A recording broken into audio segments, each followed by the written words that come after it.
Bismillahirrahmanirrahim. Assalamualaikum warahmatullahi wabarakatuh. Anak-anakku sekalian, pada pertemuan ini kita akan melanjutkan materi lanjutan dari babul ma'rifati alamatil i'rabi. Jadi ini sudah merupakan pertemuan pertama setelah kita mengadakan penilaian harian, di mana penilaian harian itu meliputi pelajaran pertama sampai akhir pembelajaran minggu lalu. Namun sebelumnya pertemuan yang pertama ini, mari kita bersama-sama dulu berdoa.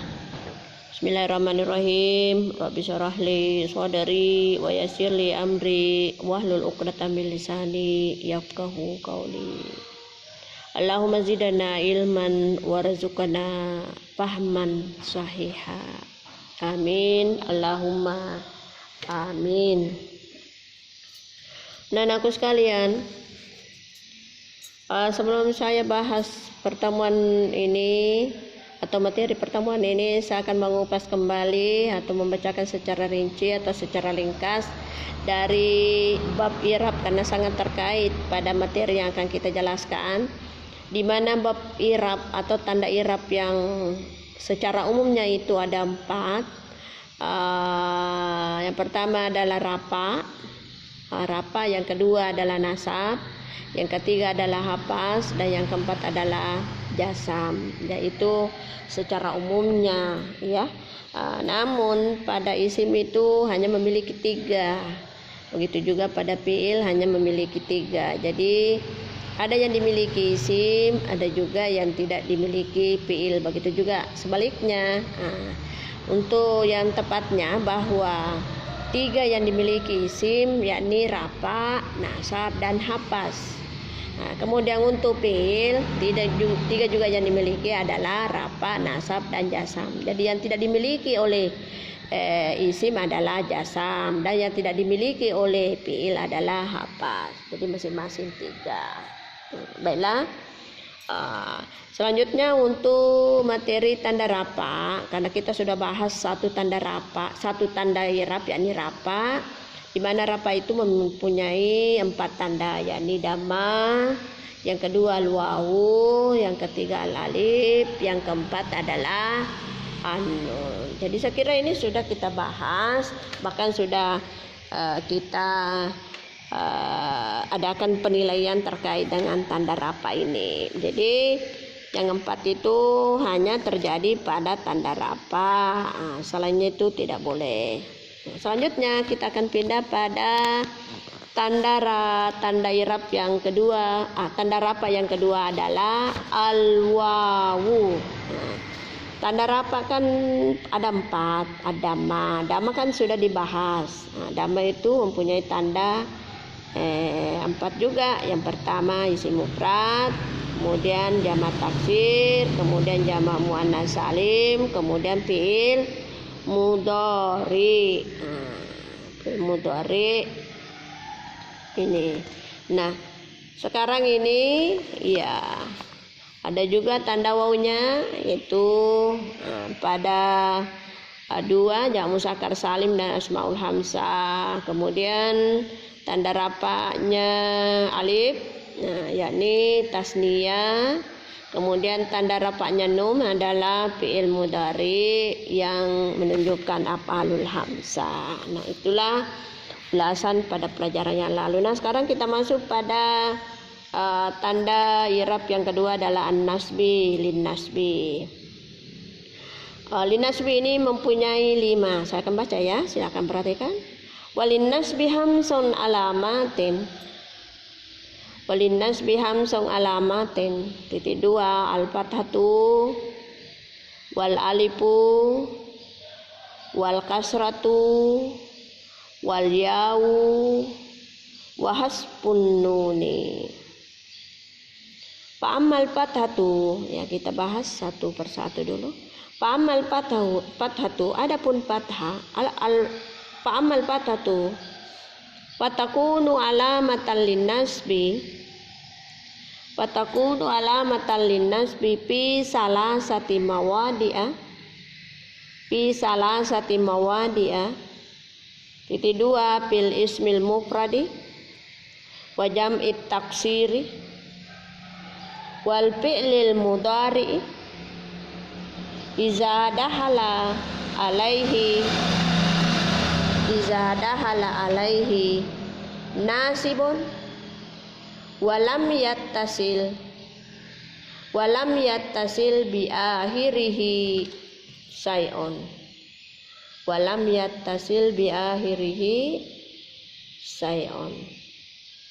ya, saya akan terjemahkan. Walinas bihamsong, untuk nasab mempunyai 5 tanda.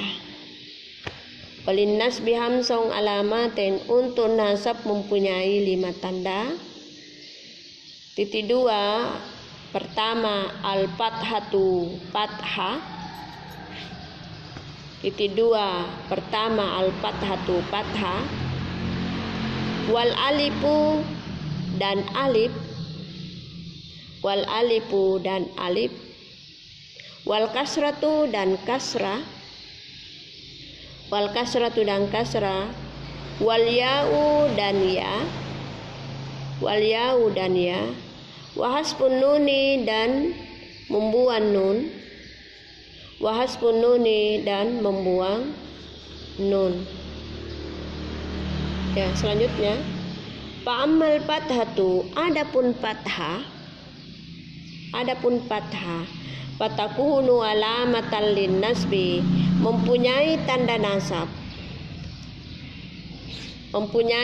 nasab. Fi salasati mawadi'i, pada 3 tempat. Titik 2, pertama fil ismil mufradi, pada isim mufrad. Wa jam'it taksiri dan jamak taksir.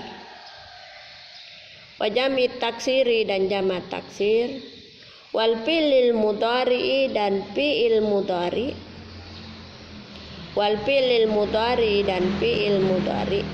Idza dahala alaihi nasibun, apabila dimasuki huruf nasab.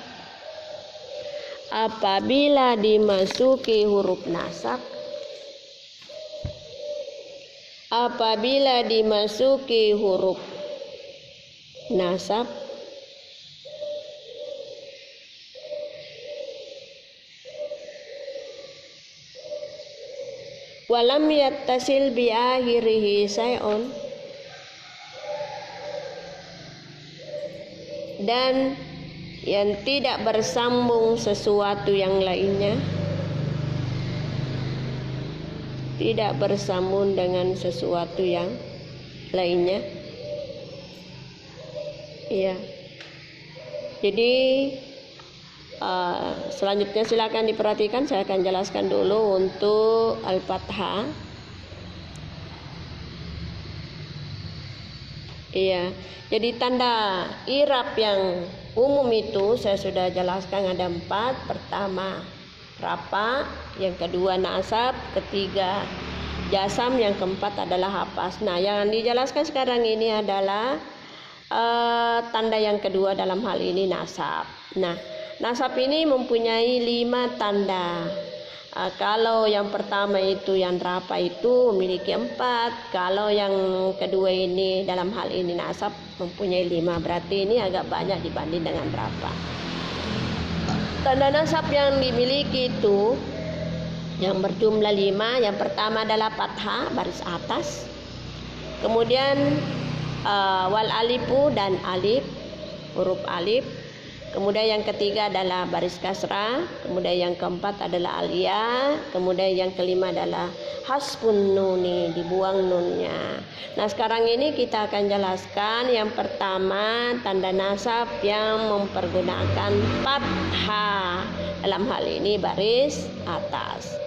Ya, saya baca pamal fathah itu adapun fathah mempunyai tanda nasab. Fatakunu alamatan linnasbi, mempunyai tanda nasab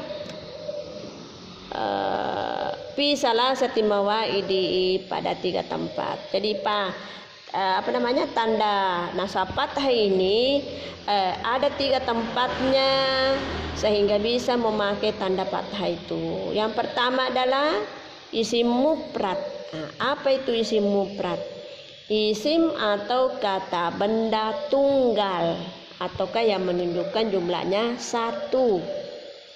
Kemudian yang kedua adalah jamak taksir. Apa itu jamak taksir? Jamak ataukah yang jumlahnya banyak tapi tidak beraturan. Karena jamak itu ada 3, ada jamak muzakkar yang mengarah kepada laki-laki, ada yang jamak muannas salim yang mengarah kepada perempuan, dan ada jamak taksir ini yang mengarah tidak ada aturannya, artinya campuran. Ya, kemudian tanda nasab yang fathah yang ketiga adalah fi'il mudhari, yakni fi'il mudhari itu adalah kata kerja. Kata kerja yang dimasukkan di sini idza dahala alaihi nasibun, apabila dimasuki huruf nasab, walam yattasil bihi akhirihi say'un, dan tidak bersambung dengan sesuatu yang lainnya. Artinya fi'lun mudhari atau kata kerja sedang berlangsung itu apabila didahului dengan huruf nasab, maka itu hukumnya fi'il mudhari itu harus berbaris fathah. Ya. Jadi untuk tanda nasab fathah ini sudah kita baca, namun saya akan memberikan contoh supaya lebih jelas. Tadinya itu tanda fathah itu mempergunakan 3 tempat, yakni isim mufrad. Misalnya ya, isim mufrad itu al-madrasatu itu menunjukkan 1 sekolah. Jadi isim mufrad itu bisa memakai baris dhamma seperti al-madrasatu, bisa juga memakai baris fathah al-madrasata, tergantung dari fungsinya dalam kalimat itu. Misalnya ya, kalau kita mau pakai isim mufrad itu yang menggunakan dhamma, ini sebenarnya sudah dibahas ya pada pertemuan awal itu. Jabatannya, salah satu jabatannya adalah mubtadah atau kasabek.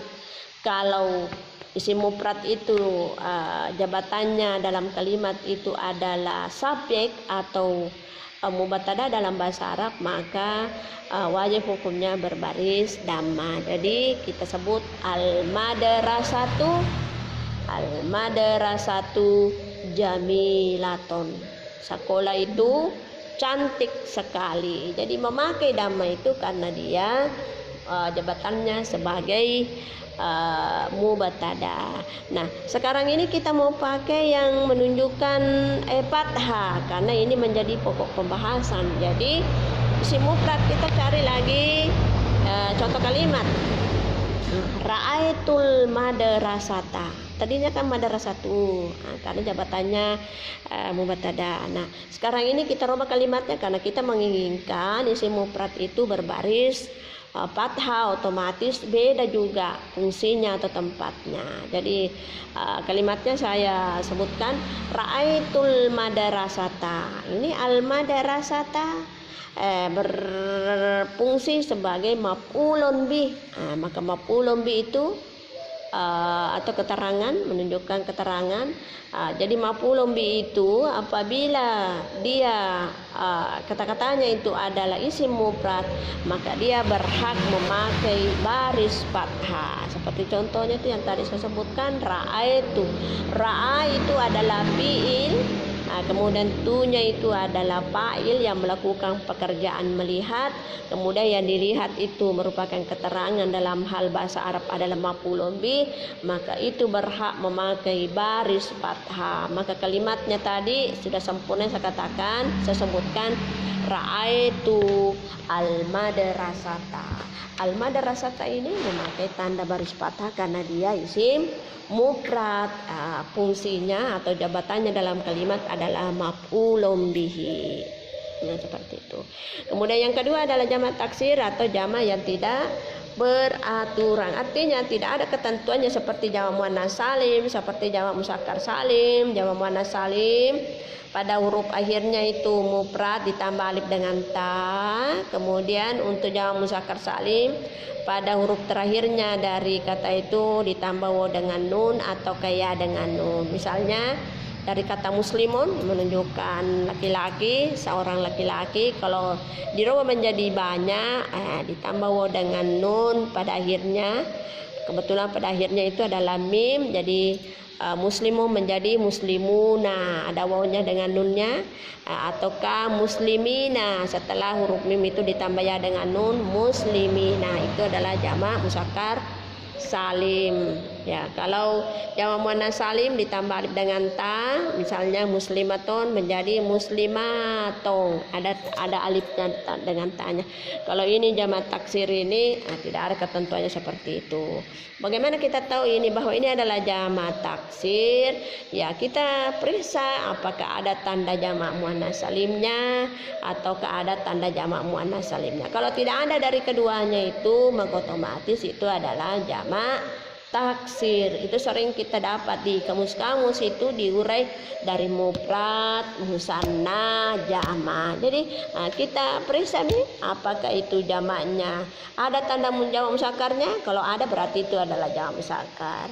Ada tanda jamak muannasnya, kalau ada berarti itu jamak muannats salim. Kalau tidak ada keduanya, tidak memiliki tandanya muannats salim, tidak memiliki tandanya musakkar salim, maka itu termasuk jamak taksir.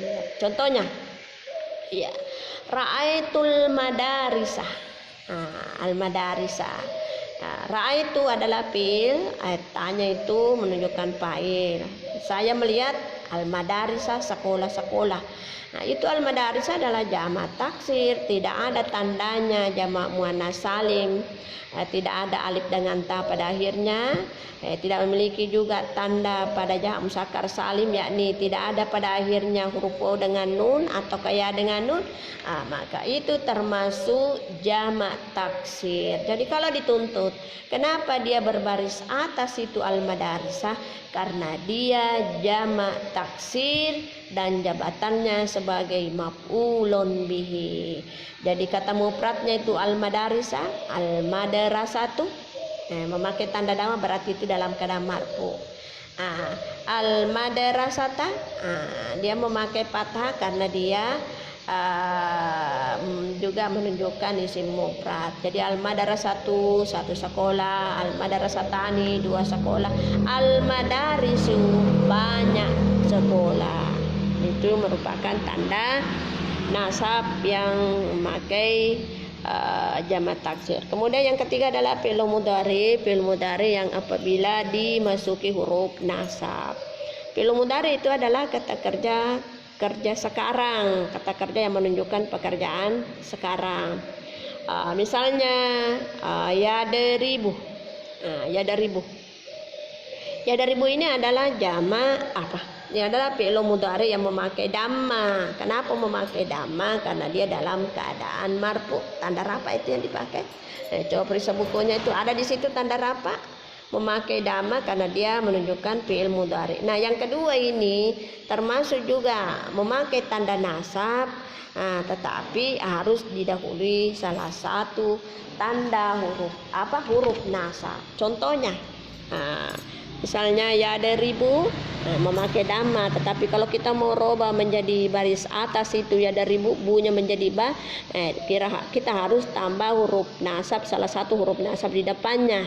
Misalnya huruf nasab lan, jadi kita tambah yadribu, jadi bunyinya kita sebutkan lan yadriba. Tadinya yadribu karena tidak ada huruf di depannya, tapi setelah ditambah huruf nasab, dalam hal ini lan di depannya, maka barisnya yang tadinya dhamma berubah menjadi fathah, maka menjadilah la yadriba. Jadi sekira itulah yang menjadi pembahasan pada kesempatan ini, tepatnya pada tanda nasab, di mana tanda nasab itu mempunyai 5 tanda, dan kita sudah bahas 1 dalam hal ini, yang pertama yang merupakan tanda nasab fathah. Sekira demikianlah yang saya sempat uraikan pada kesempatan ini. Semoga Anda bisa memahaminya, bisa mempraktekannya dalam membuat kalimat, termasuk juga dalam hal pengucapannya, dengan memperhatikan tanda baris yang telah Anda terima lewat penjelasan saya ini, sejak kita bahas tanda i'rab sampai dengan tanda nasab ini. Saya akhiri dengan ucapan wabillahi taufiq wa hidayah. Assalamualaikum warahmatullahi wabarakatuh.